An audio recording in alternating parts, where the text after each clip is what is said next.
का सारथी।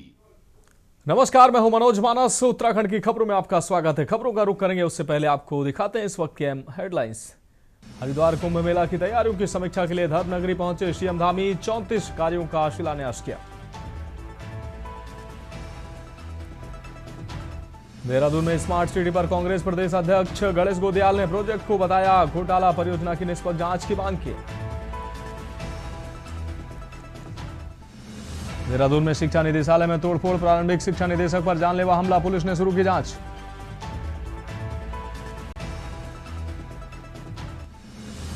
हरक सिंह रावत के बयान पर भाजपा का पलटवार। विनोद चमोली ने 2027 में फिर भाजपा की जीत का किया दावा। उत्तराखंड में अप्रैल से शुरू होगा विशेष गहन पुनरीक्षण, कार्यों में लापरवाही पर अब नपेंगे अफसर। और उत्तराखंड में आज और कल मौसम शुष्क रहने की संभावना, पर्वतीय क्षेत्रों में बारिश की संभावना, मौसम विभाग ने जताया अनुमान। आप देख रहे हैं के न्यूज, खबरों का सारथी। और अब खबरें विस्तार से। अहम रिपोर्ट से बुलेटिन की शुरुआत करेंगे। उत्तराखंड के गैरसैंण चमोली स्थित भराड़ीसैंण में आगामी 9 मार्च से 13 मार्च तक बजट सत्र आहूत किया गया। 11 मार्च को बजट पेश किया जाएगा। वहीं बजट सत्र से पहले विधानसभा भवन के चयन को लेकर विवाद गहरा गया। गैरसैंण विधानसभा स्थल के चयन पर अब एक नई बहस छिड़ चुकी है। उत्तराखंड में बजट सत्र से पहले गैरसैंण स्थित विधानसभा के अस्तित्व पर सवाल उठने लगे हैं। हालात ये है कि गैरसैंण विधानसभा स्थल के चयन पर बहस शुरू हो गई है। इसकी शुरुआत बीजेपी विधायक दिलीप रावत ने की है। उनका कहना है कि गैरसैंण में बनाया गया विधानसभा भवन सही जगह पर नहीं बनाया गया है और यहां सत्र के दौरान रहना बेहद मुश्किल है। दरअसल लैंसडाउन से बीजेपी विधायक महंत दिलीप रावत ने सत्र से पहले आरोप लगाया है कि गैरसैंण की भराड़ीसैंण में विधानसभा भवन बनाने से पहले सही स्थल का चयन नहीं किया गया। खास बात यह है कि दिलीप रावत इसके पीछे कई तर्क भी देते हैं, जिसके कारण वह भराड़ीसैंण में विधानसभा के लिए इस जगह को सही नहीं मानते। वहीं विपक्ष भाजपा विधायक के बयान पर तंज कसता भी नजर आ रहा है और प्रदेश भाजपा सफाई देती है। इस बार बहस इस बात को लेकर है कि क्या वाकई विधानसभा भवन का निर्माण सही चयन के साथ हुआ है या फिर सत्र में शामिल होने वाले राजनेता और कर्मचारी पहाड़ चढ़ना ही नहीं चाहते। निश्चित रूप से मैं पहले भी कहते आया हूं कि सब लोगों के दिमाग में ये बात है कि गैरसैंण में विधानसभा बन रही है, लेकिन बनाई गई वो भराड़ीसैंण में। और आप तात्कालिक वहाँ जाके देखोगे तो आपको वहाँ पर ऑक्सीजन की कमी मिलेगी, वहाँ पर आपको बार बार बर्फबारी होती हुई दिखेगी। तो मैं समझता हूँ कि ढंग से परीक्षण नहीं करने के कारण वो गलत जगह चयन किया गया है। लेकिन अगर चयन किया गया है तो उसमें वहाँ पर ढांचागत भी व्यवस्थाएं होनी चाहिए। अभी कर्मचारियों के लिए वहाँ पूरी व्यवस्थाएं नहीं है और जब ये विधानसभा बनी थी तब भी व्यवस्था कर लेनी चाहिए थी, लेकिन नहीं करी गई। वहाँ पर एक तो जो है खाने की दिक्कत हो जाती है, क्योंकि वहाँ पर न पानी की सुविधा रहती है न वो रहती है। आप भीड़ भाड़ वहाँ खूब हो जाती है और हर ठंड भी रहती है। हमारे कार्मिकों का ठंड का जो है व्यवस्था रहती है, रहने की उचित व्यवस्था नहीं हो पाती है। कर्मचारियों का भी एक मानना है कि विधानसभा सर्वोपरि होती है। विधानसभा में हमारे कई संकल्प पारित होते हैं, वो सुचारू रूप से चलें और वहाँ पर सीमित संख्या ही रखी जाए, जिसके कारण जो है अव्यवस्थाओं से भी बचा जा सके और विधानसभा भी सुचारू रूप से चल सकते हैं। नहीं देखिए, क्योंकि एक जनप्रतिनिधि हैं, वो अपनी बात को रख सकते हैं। उन्होंने ऐसा नहीं कहा कि वहां पर कोई परेशानी या ऐसी दिक्कतें होती हैं। हो सकता है किसी को वहां पर स्वास्थ्य की प्रॉब्लम हो, ऑक्सीजन ना मिलती हो, ये एक अलग बात है। लेकिन हमारा उत्तराखंड है और देवों की भूमि है। इस उत्तराखंड को लेने के लिए हमारी मातृशक्ति ने और युवाओं ने अपना बलिदान देने का काम किया है। और हमारा जो ग्रीष्मकालीन वहां सत्र चलता है, मुझे लगता है किसी को कोई दिक्कत नहीं है। कोई भी जनप्रतिनिधि इसमें कोई ऐतराज नहीं जताता है। देखिए, उत्तराखंड विधानसभा का गैरसैंण सत्र जिस दिन घोषणा हुई थी उस दिन मैंने एक बात आपसे कही थी, आपके माध्यम से माननीय मुख्यमंत्री जी से मैंने कहा था कि आप गैरसैंण जा रहे हैं तो बढ़िया वाली रजाई, बढ़िया वाले गद्दे, गर्म कपड़े, हीटर, ये सब लोग लेकर के जाएं जिससे विधायकों को ठंड ना लगे। अब माननीय लैंसडाउन के विधायक दिलीप रावत जी का वक्तव्य आया, भराड़ीसैंण में उन्होंने कहा कि ऑक्सीजन की भी कमी है। ठंडा तो है ही है, लेकिन वहां ठंड के साथ साथ ऑक्सीजन की भी कमी है। गैरसैंण में विधानसभा सत्र के इतिहास की बात करें तो 9 से 11 जून 2014 तक गैरसैंण में टेंट में विधानसभा विशेष सत्र आहूत हुआ था। 2 से 3 नवंबर 2015 तक गैरसैंण में टेंट में विधानसभा सत्र आहूत हुआ था। 17 से 18 नवंबर 2016 तक गैरसैंण के भराड़ीसैंण में बने स्थायी विधानसभा भवन में विधानसभा सत्र आहूत हुआ था। 7 से 8 दिसंबर 2017 तक भराड़ीसैंण विधानसभा भवन में सत्र आहूत हुआ था। 20 से 26 मार्च 2018 तक भराड़ीसैंण में बजट सत्र आहूत हुआ था। साल 2019 में भराड़ीसैंण विधानसभा भवन में कोई भी सत्र आहूत नहीं हुआ। 3 से 7 मार्च 2020 तक भराड़ीसैंण में बजट सत्र आहूत हुआ था। 1 से 6 मार्च 2021 तक भराड़ीसैंण में बजट सत्र आहूत हुआ था। साल 2022 में भराड़ीसैंण विधानसभा भवन में कोई भी सत्र आहूत नहीं हुआ। 13 से 16 मार्च 2023 तक भराड़ीसैंण में बजट सत्र आहूत हुआ था। 21 से 23 अगस्त 2024 तक भराड़ीसैंण में विधानसभा सत्र आहूत हुआ था। 19 से 20 अगस्त 2025 तक भराड़ीसैंण में विधानसभा सत्र आहूत हुआ था। अब गैरसैंण में विधानसभा भवन को गलत स्थान पर बनाने से ऑक्सीजन की कमी, अत्यधिक ठंड और अव्यवस्थाओं की दिक्कतों का मुद्दा उठ चुका है। लेकिन इसके साथ ही कांग्रेस सहित अन्य दल गैरसैंण में कम समय तक की अवधि में सत्र के आयोजन का भी विरोध कर रहे हैं। आरोप है कि कम अवधि के चलते जनता के मुद्दे चर्चा में नहीं आ पाते, जिसके लिए सरकार को कम से कम 1 महीने की अवधि रखनी चाहिए। वहीं भाजपा विधायक चमोली ने कांग्रेस पर तंज कसते हुए कहा कि अवधि विषयों के हिसाब से कार्य मतगणना की बैठक में बढ़ाई या घटाई जा सकती है। अगर कांग्रेस चाहे तो वह सत्र के बाद भी वहीं रहकर काम कर ले, हमें कोई आपत्ति नहीं।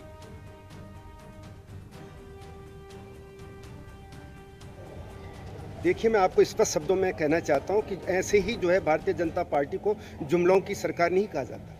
अगर एक विधायक की सोच ऐसी है कि वहाँ पे जो है गैरसैंण जो राजधानी उत्तराखंड की वास्तविक राजधानी होनी चाहिए थी, वहाँ पे जो है ठंड है, वहाँ पे ऑक्सीजन की कमी है, तो इन लोगों को वहाँ हाईटीट्यूड में सियाचिन में भेजना चाहिए, जहाँ बिल्कुल जो है -डिग्री टेम्परेचर होता है। उत्तराखंड क्रांति दल का राज्य गठन से लेकर के, राज्य की मांग से लेकर के उन्होंने गैरसैंण राजधानी की मांग की है और वो इस पर अपना प्रबल इच्छा रखता है और उनका अपना दावा रखता है कि गैरसैंण में ही, जो वहाँ पर भराड़ीसैंण में जो अभी वर्तमान में जो रिलायंस जोन के जो विधायक हैं महेंद्र रावत जी ने बोला है, भराड़ीसैंण में राजधानी बनाएगी। अब जो महेंद्र जी का जो बयान है वो बहुत ही दुर्भाग्यपूर्ण है, क्योंकि बीजेपी की जो लोग बोलते हैं कि हम कथनी और हम जो कहते हैं जो करते हैं, इसका मतलब स्पष्ट है कि अगर बीजेपी की सरकार आती भी है तो ये गैरसैंण को कभी राजधानी नहीं बनाएंगे। तो पहले कहा है कि उत्तराखंड प्रदेश के 70 विधायक सत्र से संतुष्ट हो सकें और अपने क्षेत्र में उठने वाली बातों का निराकरण सरकार से पाकर अपने अपने क्षेत्रों में जा सकें। इसके लिए आवश्यक है कि सत्र की अवधि कम से कम 1 महीना होनी चाहिए, और अगर 1 महीना न हो तो कम से कम दो सोमवार तो होने ही चाहिए, क्योंकि मुख्यमंत्री जी हमेशा सोमवार के दिन को इस तरह अलग कर देते हैं कि उन्हें प्रश्नों का जवाब न देना पड़े। देखिए, सबसे पहले तो सत्र का संचालन कैसे होता है और उसकी समयावधि कैसे तय होती है, इसकी जानकारी सबको होनी चाहिए। सत्र आहूत होने के बाद जो कार्य मंत्रणा समिति है वो उसके कार्यक्रम तय करती है, किस दिन पर क्या विषय आएंगे और कितने विषय आएंगे, और उसके आधार पर सत्र आगे बढ़ता है। तो कार्य मंत्रणा समिति में सिर्फ भाजपा के लोग नहीं होते हैं, सरकार के लोग नहीं होते हैं। कार्य मंत्रणा समिति में नेता प्रतिपक्ष भी होते हैं, कांग्रेस के लोग भी होते हैं। ये सब मिलके अगले दिन का टास्क तय करते हैं, उसके आधार पर सत्र आगे बढ़ता है। कुल मिलाकर भाजपा का मानना है कि इस मामले में विधानसभा स्थल चयन की बात कहकर बीजेपी विधायक दिलीप रावत ने कांग्रेस को घेरने की कोशिश की है, लेकिन कांग्रेस इस बात को सरकार की मंशा से जोड़ते हुए सरकार को गैरसैंण विरोधी बता रही है। गौर करें तो साल 2024 में भी कुछ विधायकों ने सीएम धामी को पत्र लिखकर बजट सत्र गैरसैंण की बजाय देहरादून में कराने की गुजारिश की थी।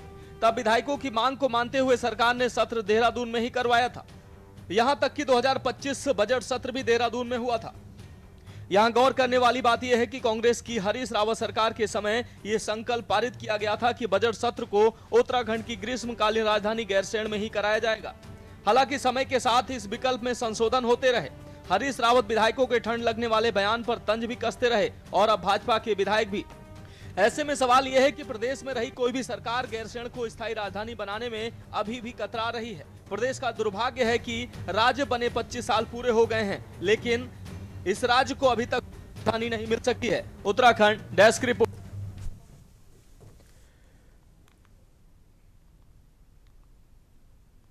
अब बढ़ेंगे अगली खबर की ओर। उत्तराखंड के गैरसैंण चमोली स्थित भराड़ीसैंण में आगामी 9 मार्च से 13 मार्च तक ये बजट सत्र आहूत करने की तैयारी है। उत्तराखंड राज्य की पंचम विधानसभा के वर्ष 2026 के प्रथम सत्र के दृष्टिगत सुरक्षा एवं आनुषांगिक व्यवस्थाओं की समीक्षा के लिए विधानसभा अध्यक्ष ऋतु खंडूड़ी भूषण की अध्यक्षता में एक बैठक आयोजित की गई। बैठक में संबंधित विभागों के अधिकारी तथा विधानसभा सत्र के दौरान सुरक्षा, यातायात, स्वास्थ्य, संचार एवं अन्य व्यवस्थाओं पर विस्तार से चर्चा की गई। इसी क्रम में विधानसभा अध्यक्ष ऋतु खंडूड़ी भूषण ने बताया कि सत्र के प्रारंभ होने से पहले सिक्योरिटी बैठक की गई है और सत्र सुरक्षित तरीके से पूर्ण हो उसके लिए बैठक रखी गई है। उन्होंने बताया कि हर प्रकार की व्यवस्था ठीक प्रकार से हो पाए इसके लिए ये बैठक की गई है। इसी बीच विधानसभा अध्यक्ष ने यह भी बताया कि 38 विधायकों के प्रश्न आए हैं और 563 प्रश्न अभी तक पहुंच चुके हैं।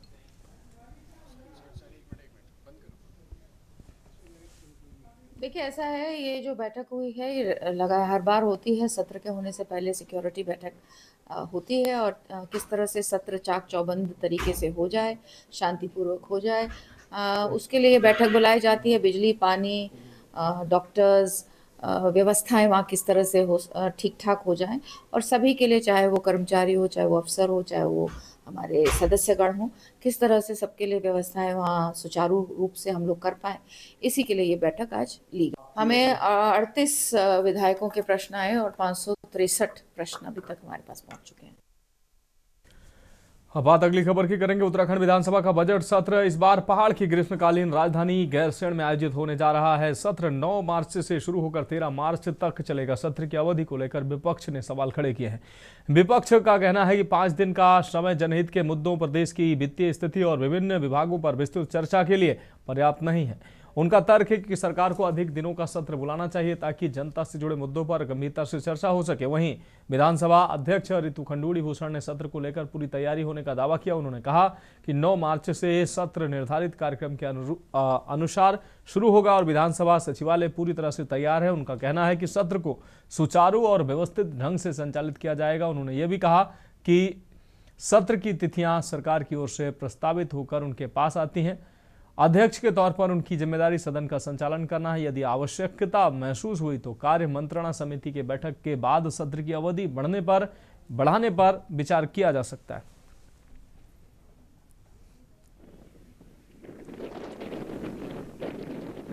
ऐसा है, ये जो डेट्स आती हैं ये सरकार के माध्यम से मेरे पास आती हैं। मेरा काम सदन को चलाना है और अगर आवश्यकता हुई तो कार्य मंत्रणा के बाद वो तिथियां बढ़ भी सकती हैं। पूरी तैयारी है। सत्र 9 तारीख से शुरू होगा और हमारा विधानसभा सचिवालय जो है वो चुस्त दुरुस्त है और हम पूरी तरह से आश्वस्त हैं कि एक अच्छा सेशन हमारा भराड़ीसैंण गैरसैंण में होगा।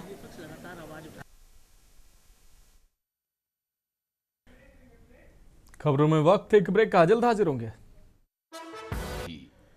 ब्रेक के बाद उत्तराखंड की खबरों में एक बार फिर से आपका स्वागत है। बात अगली खबर की करेंगे। देहरादून में आपको बता दें पिक काउंसिल के तत्वाधान में 2 दिवसीय सेमिनार का आयोजन किया गया जिसमें देश के विभिन्न राज्यों से आए कार्डियोलॉजिस्ट डॉक्टरों ने भाग लिया है। कार्यक्रम में मुख्य अतिथि के रूप में उत्तराखंड विधानसभा अध्यक्ष ऋतु खंडूड़ी भूषण ने शिरकत की।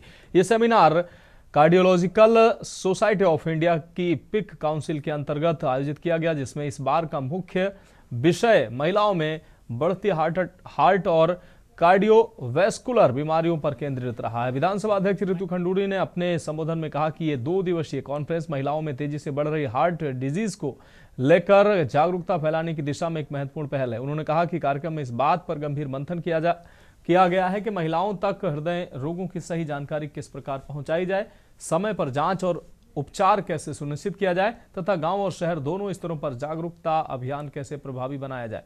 उन्होंने कहा कि देश भर से आई महिला डॉक्टरों और हृदय रोग विशेषज्ञों की भागीदारी इस आयोजन को और सार्थक बनाती है। इस तरह से विमर्श से निश्चित रूप से ऐसे सुझाव निकलकर सामने आएंगे जिनसे बहनों और माताओं को हृदय रोगों से बचाने की दिशा में ठोस कदम उठाए जा सके।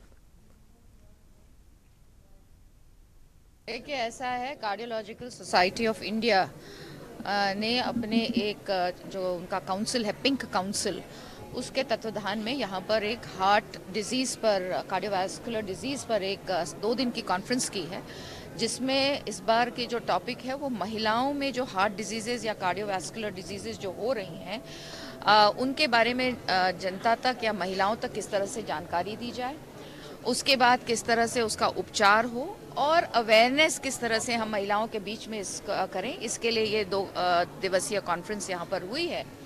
और मैं सभी को बधाई देती हूँ, बहुत ही सुंदर कार्यक्रम यहाँ पर हुआ है। अब बात अगली खबर की करेंगे। खबर गदरपुर से, जहां तराई केंद्रीय वन प्रभाग के अंतर्गत आने वाले पीपल पड़ाव रेंज से एक बड़ी और विचलित करने वाली खबर सामने आई है। रेंज के तिलपुरी गांव डाम अंदर क्षेत्र में एक जंगली हाथी का शव संदिग्ध परिस्थितियों में पाया गया। इस घटना के बाद से ही वन विभाग के गलियारों और स्थानीय ग्रामीणों में हड़कंप मचा हुआ। हाथी की मौत की सूचना मिलते ही वन विभाग की टीम सक्रिय हो गई। घटना की गंभीरता को देखते हुए रेंज अधिकारी पूरनचंद जोशी और एसडीओ शशिदेव सिंह दल बल के साथ तत्काल मौके पर पहुंचे। वन विभाग की टीम ने पूरे इलाके की घेराबंदी कर दी और साक्ष्य जुटाने की प्रक्रिया शुरू कर दी है। हाथी की मौत प्राकृतिक है या इसके पीछे कोई मानवीय हस्तक्षेप है या ये अभी तक स्पष्ट नहीं हो पाया। अधिकारियों के मुताबिक विभाग हर पहलू से जांच कर रहा है। सुबह उठ के काफ़ी टाइम पर अपने सारे काम हम निपटाया था घर वालों ने। उसके बाद ये पराल निकाल के गई तो सामने देखा कि हाथी बैठा हुआ है। तो थोड़ा सा हल्ला उल्ला किया, अब हाथी है करके हल्ला किया। तो जब उठाने कुछ नहीं किया तो फिर इनको आवाज़ हुआ कि मर गया है ये।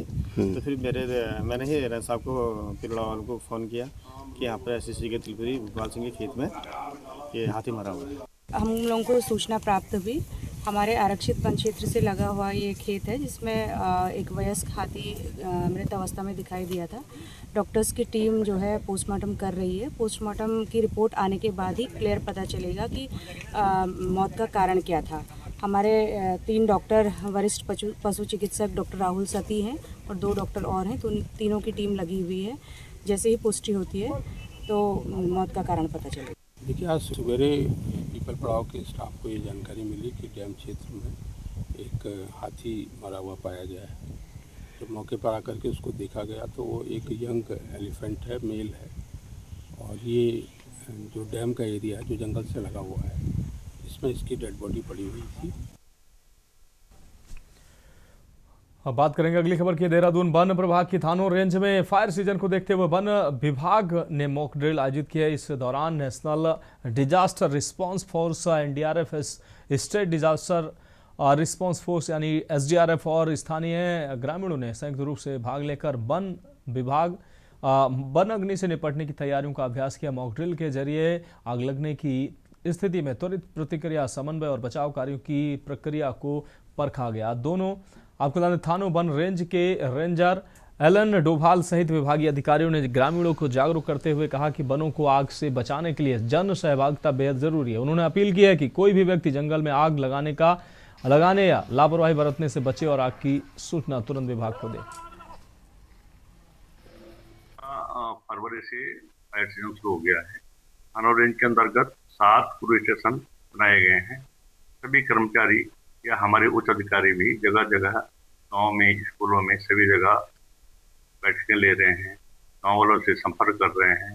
पिछले साल थानों रेंज में एक भी फायर की घटना नहीं हुई थी। उससे पहले भी, जबकि थानों रेंज एक सेंसिटिव रेंज है, यहाँ पे 60% फॉरेस्ट हिल है और चीड़ फॉरेस्ट भी है जिसमें बहुत ज़्यादा आग लगती है। लेकिन थानों रेंज में पूरा स्टाफ काफ़ी अलर्ट रहता है। थानों रेंज में नहीं, देहरादून, दिव्यांग या अन्य कहीं भी हो, पूरा उत्तराखंड में फॉरेस्ट के साथ काफ़ी अलर्ट रहता है। मेरा ये कहना है कि बिना सहभागिता के मतलब फॉरेस्ट फायर पे आग कंट्रोल कर पाना काफ़ी कठिन है। अगली खबर लक्सर से, जहां लक्सर तहसील मुख्यालय परिसर में लेखपाल रिसु राज राणा व अधिवक्ता ब्रिजपाल व टाइपराइटर सोनू के बीच प्रमाण पत्रों पर रिपोर्ट लगाने को लेकर विवाद हो गया। देखते ही देखते इनके बीच पहले हाथापाई फिर मारपीट हो गई। लेखपाल ने आरोप लगाया कि अधिवक्ताओं ने उनके साथ मारपीट की है। वहीं अधिवक्ताओं का कहना है कि लेखपाल द्वारा प्रमाण पत्रों पर रिपोर्ट लगाने के मामले में उनके क्लाइंट को लगातार परेशान किया जा रहा था और उनके साथ भी यह अभद्रता की जा रही थी। उन्होंने भी लेखपाल पर मारपीट करने का आरोप लगाया। घटना के विरोध में उत्तराखंड लेखपाल संघ द्वारा कामकाज छोड़कर तहसील मुख्यालय पर धरना देकर आंदोलन शुरू कर दिया गया। लेखपाल संघ मामले में आरोपी अधिवक्ताओं के खिलाफ कानूनी कार्रवाई की मांग कर रहा है। वहीं अधिवक्ताओं ने भी आरोपी लेखपाल के खिलाफ कार्रवाई की मांग को लेकर जमकर प्रदर्शन किया। साथ ही नो वर्क करने की चेतावनी दी। SDM सौरभ असवाल का कहना है कि मामले की जांच कराई जा रही है। हमारा अधिवक्ता समाज जो है और मुंशी लोग और टाइपिस्ट पब्लिक का काम करते हैं, समाज का काम करते हैं, और वो जो हमारे क्लाइंट आते हैं उनका कार्य करते हैं। जो अधिवक्ता जो ब्रजपाल और सोनू जो हमारा जो टाइपिस्ट है वो उसके लेखपाल के पास काम के लिए गया था। लेखपाल के द्वारा बदतमीजी की गई हमारे अधिवक्ता के साथ, और जो सोनू है टाइपिस्ट उसका भी जाति सूचक शब्द कहे गए। ऐसा है, कल हमारे एक साथी अधिवक्ता ब्रजपाल जी और एक हमारे टाइपिस्ट सोनू कुमार जी, सुकेंद्र जी, वो एक लेखपाल जी के पास गए और उनसे किसी काम के लिए कह रहे थे, परंतु क्या है कि लेखपाल इतने क्रोध में था, उन्होंने हमारा जो टाइपिस्ट है उसे जाति सूचक शब्दों का इस्तेमाल किया। उसके गले में जो एक बाबा साहब अम्बेडकर की एक माला थी वो भी तोड़ दी, और उसे कहा कि भाई जो आप पे जो कुछ भी होता है वो होना चाहिए, अगर ये लोग विरोध करेंगे तो हम भी इनका बड़े स्तर पर विरोध करेंगे। कल हमारे साथी अधिवक्ता हैं श्री ब्रजपाल जी, वो हल्का लेखपाल है ऋषुराज और रमेश कानून को इनके पास गए थे किसी काम के लिए। हल्का लेखपाल ने इनसे 5,000 रुपए मांगे। इन्होंने कहा गरीब व्यक्ति है वो पैसे नहीं दे सकता। वो आग बबूला हो गया कि तुम साले पैसे ले लेते हो हमारे नाम के, पैसे नहीं देते हैं हमें, और जब पैसे नहीं है तो आते क्यों हो। इस चीज पे इन्होंने विरोध किया, सोनू भाई ने विरोध किया, तो सोनू भाई को जाति सूचक शब्द कहे और इन दोनों ने इनका गला पकड़ा, मारपीट की।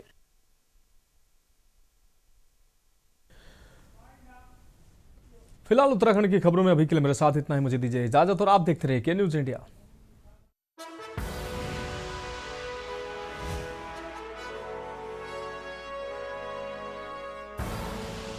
आप देख रहे हैं के न्यूज।